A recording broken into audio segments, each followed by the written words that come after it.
Halo warga-wargi Jagat Sukmo, ketemu Halo. lagi di channel kita, masih bersama gua Adit Pramudio. Halo Brisena. Nah, kali ini kalian sedang menyaksikan segmen ngobrol bareng Abri, Adit, dan Brisena. Nah, kali ini kita mau ngobrol-ngobrol lagi nih buat cerita-cerita yang seru-seru ya. Nah, Gua kalau episode yang kemarin gua yang ditanya, sekarang Bri yang ditanya. Betul. Nah, kira-kira lu mau ngebahas apa nih Bri Gue hari mau ini? bahas babat tanah Jawa. Lu pernah dengar nggak? Berat. Pernah dengar nggak? Babat Berat, tanah berat. Jawa. Jadi ini Berat. merupakan warisan budaya Jawa yang keren banget sih menurut gue ya. Asik ini itu. Babat tanah Jawa itu sepengetahuan gue nih. Jadi gue bukan orang yang so tahu ya. Kalau kalian tahu kalau gue salah komen. Jadi itu adalah sebuah buku yang isinya peristiwa-peristiwa atau kisah-kisah yang menarik di Pulau Jawa. Oke. Babat tanah Jawa. Nah, salah satu kisah yang gue akan ceritakan sekarang ini adalah tentang Sheikh ya? Tuh gue baca contohnya dulu ya. Iya benar Sheikh Subakir. Syekh Subakir. Gimana baca? Sheikh Subakir. Bukan Syekh Ileh ya? Iya. Syekh Ileh. Sheikh Subakir guys. Oke. Jadi dia adalah utusan dari kerajaan Turki. Nah, Penasaran, buat gua lebih penasaran. lanjut lagi ya, kalau Gua kalian penasaran. penasaran, lu penasaran kan? Penasaran. Kalau kalian penasaran, Jangan stop videonya, terima resikonya.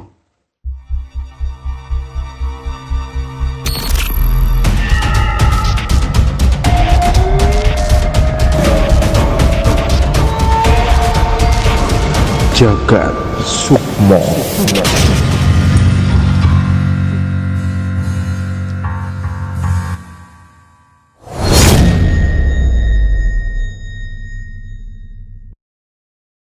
Jadi gimana Bri ceritanya nih tentang oke. Babat Tanah Jawa? Jadi gini, dari dulu tuh dikisahkan ya, Oh, iya. Pulau Jawa itu masih kosong atau jarang berpenghuni ya. Oke. Karena di situ berupa hutan belantara. Ini gue sambil baca sumber gue ya. Jadi selain karena penuh dengan hutan, dia itu dikuasai juga banyak oleh lelembut-lelembut atau jin-jin. Dedemit ya? Dedemit. Nah, hal itu oleh karena itu penyebaran Islam di Pulau Jawa itu agak mengalami kesulitan. Oke. Ya, Pada masa itu? Pada masa itu. Jadi udah banyak dikirim ulama-ulama untuk menyebarkan Islam di sana, cuman selalu gagal. Kenapa emang gagalnya? Nah, mungkin karena banyak jin lelembut yang menghalangi itu, menghalangi penyebaran Islam di Oh situ. berarti lembut pada waktu itu apa namanya terlalu kuat kali ya sampai Mungkin. ulama-ulama yang dulu sampai ulama-ulama kalah ya? ya. Nah, akhirnya salah satu raja Muhammad I ya, kalau gua nggak salah Muhammad I dari Turki mengirimkan utusannya yang bernama Sheikh Subakir. Syekh Subakir ya? Sheikh nggak pakai K ya. Syekh. Sheikh Subakir, maaf ya guys ya. Gue jarang nih baca gitu-gituan. Sheikh Subakir, dia diutus oleh Raja Muhammad I untuk menyebarkan agama Islam. Nah, Oke. kebetulan Sheikh ini dia adalah orang yang ahli ruqyah. Si Syekh Subakir ini? Subakir ini, Oke. ya, Nah, jadi terus? dikirim dan dia lumayan sakti lah menurut sumber yang gue dapat ya. Oke. Dikirimkanlah dia ke Pulau Jawa nih untuk sebarkan agama Islam.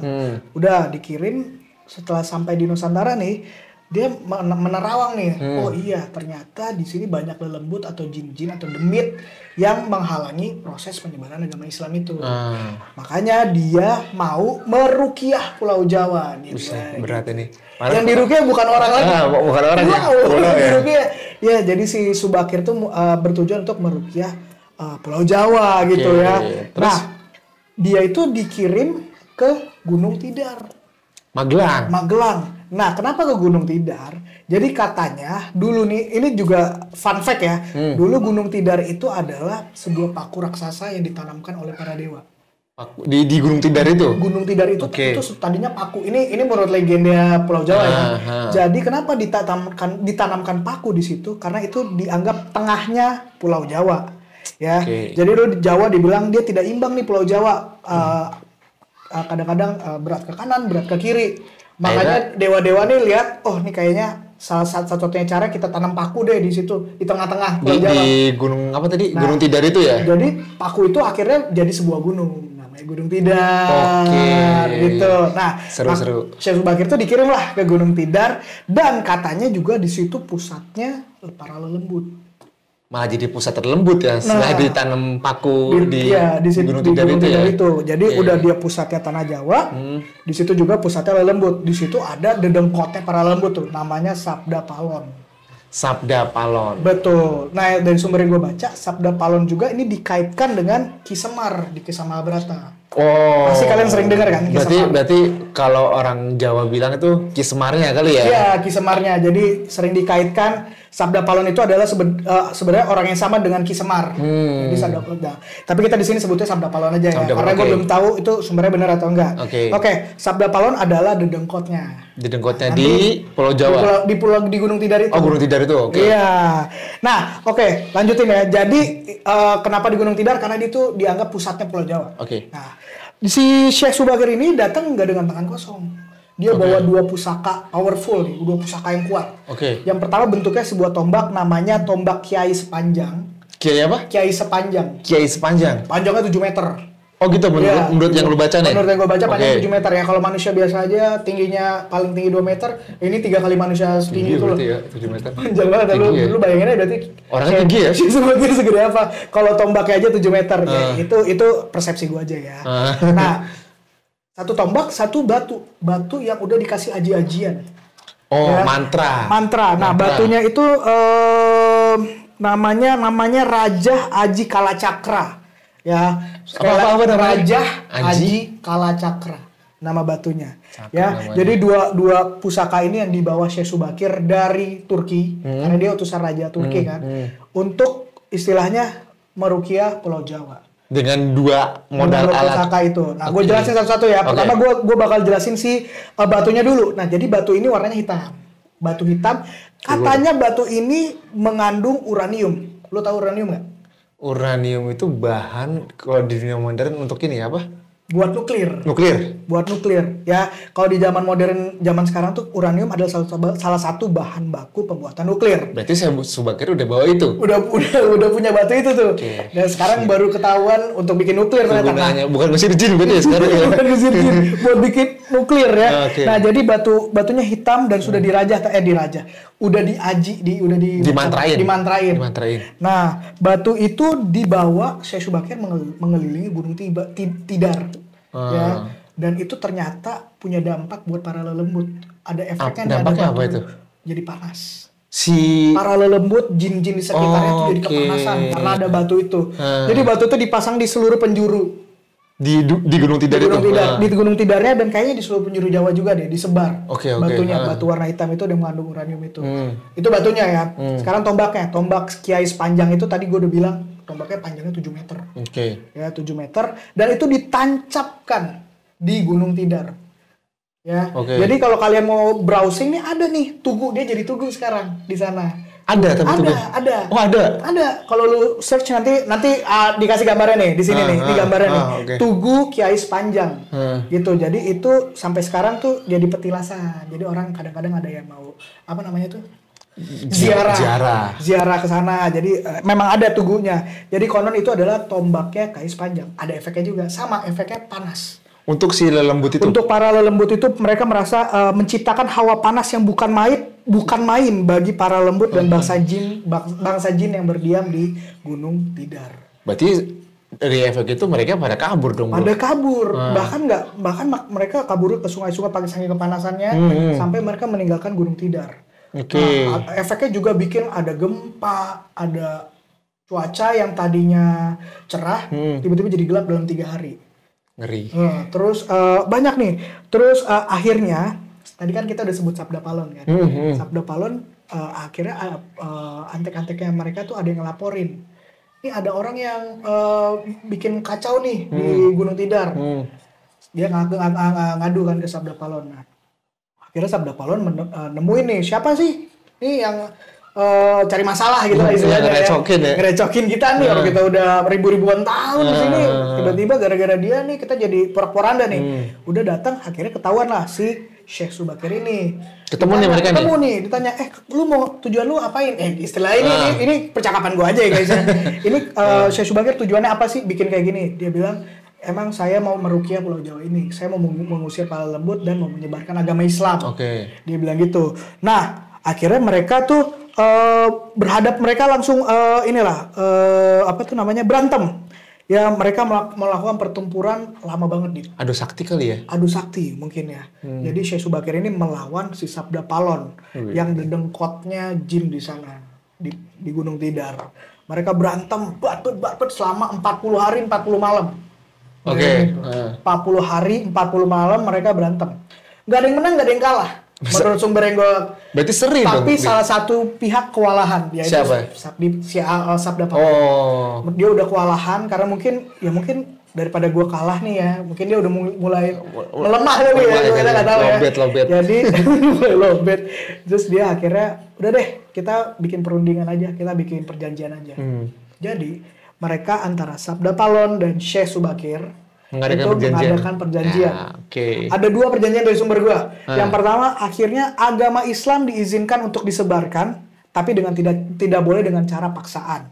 Itu yang pertama. Yang kedua, raja-raja beragama Islam boleh menguasai Pulau Jawa, tapi tidak boleh meninggalkan adat istiadat Jawa.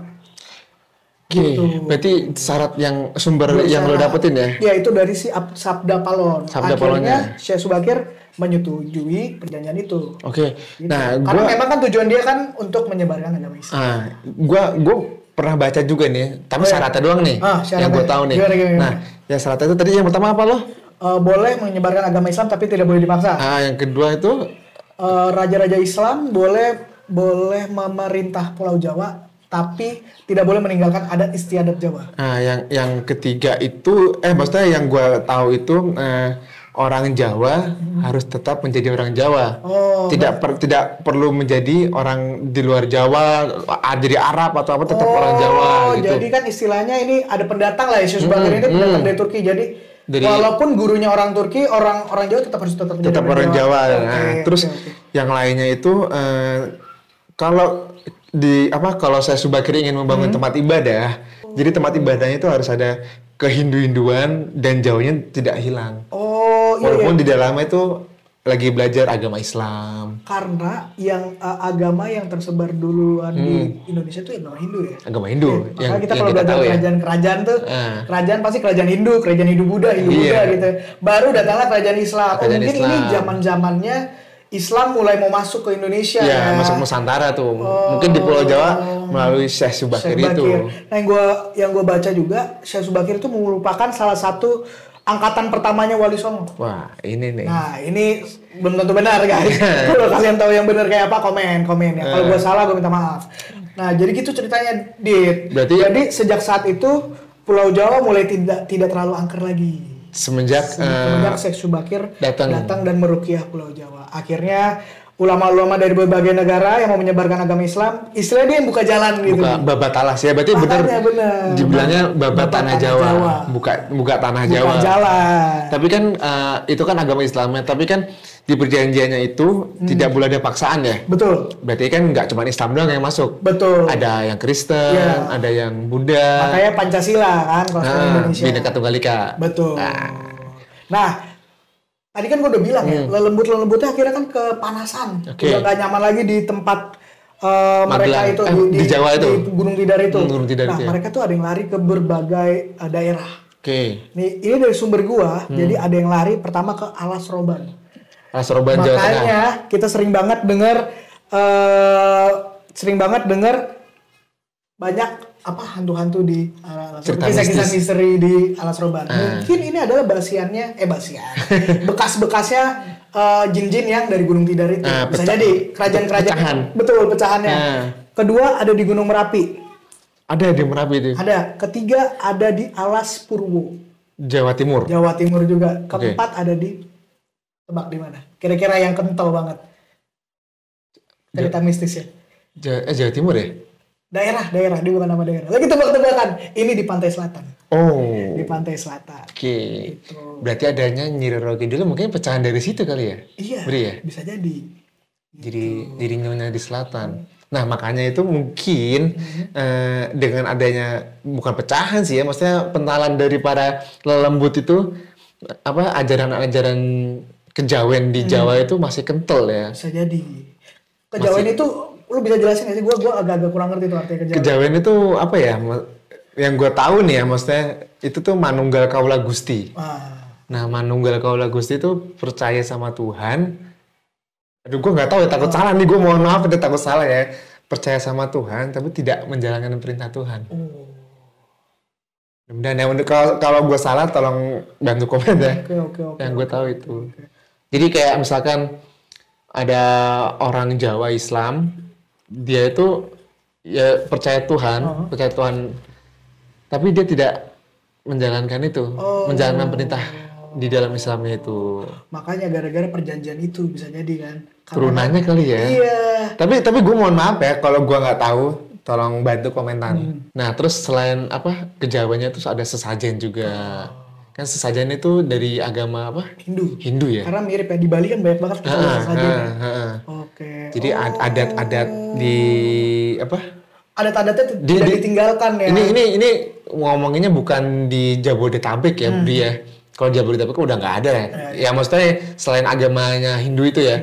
Tapi kalau di Jawa Tengah mungkin, atau di tempat gue di Jogja tuh, gue masih suka nemuin sesajen. Masih ada adat.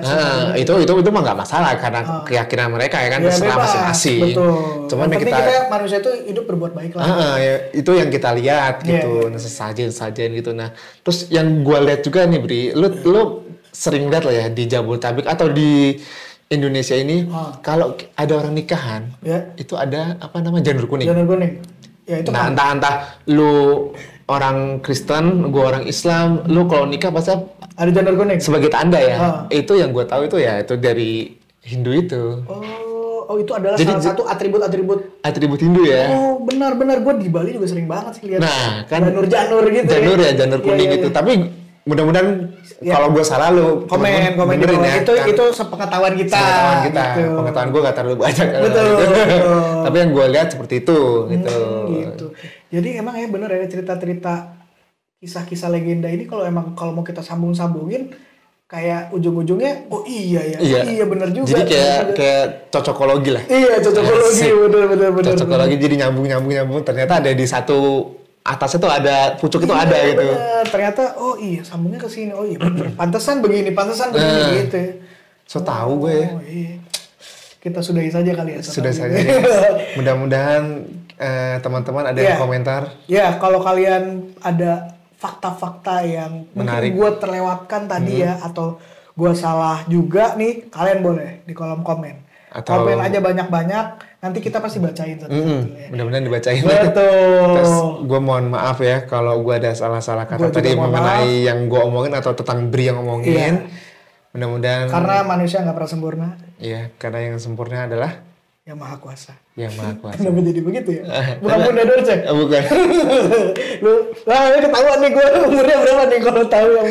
Oke, guys, kalau kalian juga punya legenda-legenda yang asik buat dibahas, mitos-mitos yang asik buat dibahas, atau kisah-kisah horor ya, atau kalian mau datang ke studio kita nih buat ceritain kisah horor kita, boleh langsung aja DM nih di Instagram ini nih. Ya. Nah teman-teman kalau punya cerita horor yang layak dibagikan ke teman-teman lainnya, bisa DM juga kita atau komentar di kita, nanti admin kita pasti jawab. Mudah-mudahan kita bisa ngobrol kita bareng. Undang juga ke sini. Bisa seru-seruan bareng. Betul. Oke. Ada lagi nggak Bri?